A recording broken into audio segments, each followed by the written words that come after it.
Now, I see a new poll in the CBC just out today, which is basically being operating as the NDP's war room. I mean, the CBC couldn't be more absurd in their partisanship. The poll today suggests that Danielle Smith will indeed beat Rachel Notley on Monday. The poll suggests Smith's United Conservative Party will get 56 seats and Notley's NDP will get 31. That's still far too many for the Socialists, but it's a solid majority. I'm not sure if I trust that poll. Things are volatile, and the NDP knows it's now or never. They're doing everything they can, and so is the Toronto Star and the Globe and Mail. They're appalled with Smith and her real conservatism. They hate the fact that she cared about civil liberties during the pandemic. They hate her Sovereignty Act, though they're fine with it when it's applied by Quebec. The CBC has been absurd. By the way, they concocted a story that Danielle Smith or her office sent emails to prosecutors telling them not to continue prosecuting lockdown offenses. But every one of the 44 Alberta prosecutors who works on lockdown files said that none of them had ever received such an email from anyone. And all 32 staff of the Premier's office swore to the same fact. And a massive search by over 1 million emails done by the Civil Services IT department found not a single such email. The province's ethics commissioner, a former judge, said she found no evidence of these emails at all. And yet the CBC continues literally to this day to claim that it happened. They're wicked liars. It's just insane. That's a conspiracy theory. That's disinformation. That's the Toronto CBC trying to rig the Alberta election, and they just might get away with it. Who would want Smith to lose? Well, the NDP, of course. And Trudeau, the owner of the CBC, of course. And the rest of the regime bailout media, of course. But also others within Smith's own government, as I said, who would want a restoration of the Kenney regime, not a return of Kenney himself, who has burnt his bridges, but Kenney's inner circle, the people who was partying with that day at the Sky Palace. You know, the image where the mere citizens down below were banned from going to restaurants or having parties. McKenny and his team met high above them, that gathering. In that famous or infamous photo is Tyler Shandro, who is Kenney's health minister who enforced the brutal lockdown. He's Smith's justice minister now. He'd love to get rid of Smith. He'd surely run himself. In fact, you might say he's done his best to get rid of Smith already. Instead of helping her fulfill her campaign promise to stay the prosecution of those lockdown laws, he has embarrassed her and refused to help her. It's atrocious and disloyal. But again, what can she do about it? She's an outsider being injected into a cabinet and a caucus that was constructed by Jason Kenney, her bitter rival. What can she do? Oh, there would be plenty of Kenney MLAs who would rather lose on Monday and select a new leader they prefer and try to win the province again in 2027 rather than win today under Danielle Smith. Absolutely. It's probably Jason Kenney's view too. If he can't have it, no one can. It's obviously his view, given that he refused to help Smith with the transition in the Premier's office. In recent days, Artur Pawlowski, the Christian pastor that we talk about a lot here, spent nearly 50 days in prison for opening his church during the lockdown. He started his own political party, and he condemned Danielle Smith and Notley. This week, he held a press conference at the legislature denouncing both Smith and Notley, calling Smith a traitor and calling Notley a witch. I don't think Pawlowski's party will win. I don't think it'll even get 1% of the vote, and I don't think it'll be enough to even split the vote. But the charge that Pawlowski made, and of course, you know, Rebel News has crowdfunded his legal defense through the Democracy Fund, and we've done dozens of news stories about him. His charge is that Smith has been a traitor on the lockdown issues, but I disagree. In fact, she has been the most sympathetic person in the legislature, really the only sympathetic person in the legislature, and her efforts to get prosecution stayed by talking to the justice minister in a lawful way and careful way, the efforts have been weaponized against her by the CBC and others within her own party, including Tyler Shandro. If you had to say the biggest landmine that Danielle Smith has stepped on in this campaign, the biggest embarrassment, her critics would say it was her attempt to help Artur Pawlowski and others. And I feel compelled to give you my view on this, since Rebel News directly and our legal support for Pawlowski and my own meeting with Smith give me a perspective on this. Look, I have had my disagreements with Danielle Smith before. I've known her since we were students together at the University of Calgary 30 years ago. I was friends with her. I was a supporter when she became the leader of the Wild Rose Party and was set to win the election in 2012 until she did a backroom deal to dissolve the opposition and join with the PC government, an anti-democratic act so appalling. Imagine dissolving the opposition weeks before the election and joining the government. That appalled voters. They punished both the PC party and the Wildrose opposition and just looked around and said, who's left? Oh, give the province to the NDP in a shock result. I was so appalled by all of that. I do not endorse her lightly, but that was more than a decade ago.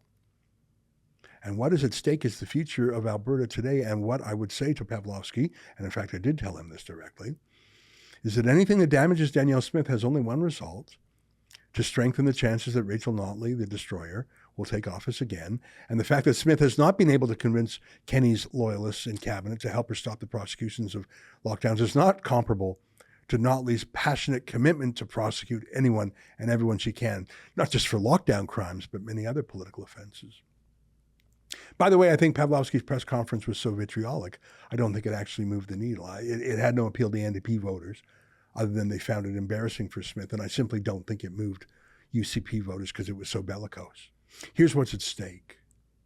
On Monday, there will either be a Premier Rachel Notley, the socialist destroyer, the hater of the oil sands and other fossil fuels, the taxer, the big government errand girl for public sector unions, someone who hates the essence of the province, namely its freedom and individuality. We already know the damage she can do and will do and is itching to do in cooperation with the media party and Trudeau's Liberal Party. It could be her, or it could be Danielle Smith, the UCP leader who, it must be admitted, sometimes has too much of a media pundit in her and muses out loud about ideas too freely and can come across sometimes as too whimsical. It's a hazard for someone who spent their life in the world of journalism, where you can say things with no consequences, then to become premier. But it is absurd to me that Smith would be called too ideological or too extreme for championing basic Alberta ideas like smaller government or provincial jurisdiction. But Rachel Notley, who wants a wholesale reform of the entire capitalist economy, she avoids that name. Imagine saying Smith is too ideological, but not saying that Notley is. Imagine saying that Smith is a risk to investment, but Notley and her war against oil and gas isn't. They say Smith is extreme, but she's actually a pro-choice libertarian, always has been. But that's just the CBC smear. You want extreme? How about an NDP cabinet in Alberta calling for a ban of oil tankers? Or the NDP candidate who literally says Alberta should completely abolish oil and gas, 100% transition off it. That's crazy talk. That's really comparable to Stalin and the forced collectivization of Ukrainian farms level communism and authoritarianism. Imagine telling 100,000 people, we will end your job. That's the risk in this election. That's the insane choice. The case against Danielle Smith is that she's too concerned with civil liberties, too concerned with the lockdowns. I don't see that as a flaw. That she's too concerned about Alberta jurisdiction. Well, that's her job, actually. I wish Rachel Notley had been concerned. What I'm more worried about is the true case against Danielle Smith by UCP party members who resent her replacing Jason Kenney, or by those who are red Tories and care more about social acceptability in the eyes of the CBC than what's right for the province and its economy. Those who would vote NDP, but they just are Team Blue instead of Team Orange. I see that Stephen Harper has made up his mind, and maybe it's not a surprise that he's endorsing Smith. He would never endorse an NDPer, but he could have simply remained silent. Let me play for you his endorsement released today. Fellow Albertans, after some tough years, our province has finally recovered from the last NDP term. But Rachel Notley is promising to undo all that progress. The NDP is promising to hike taxes on job creators by 38%, a massive hike that would kill tens of thousands of jobs. Rachel Notley tried a similar tax hike the last time she was premier. Investment fled our province and mass layoffs ensued. It's no wonder Rachel Notley doesn't want to talk about her record as premier. Nor does Rachel Notley want to talk about the fact that the Trudeau Liberals are voting NDP in this election. Rachel Notley and Justin Trudeau are a combination that puts Alberta's economy at great risk. In this election, there's only one option to protect the economic livelihoods of you and your family. That's Danielle Smith and the United Conservative Party. Thanks for listening. Pierre Poilievre, too. He doesn't have to endorse. He could have stayed silent.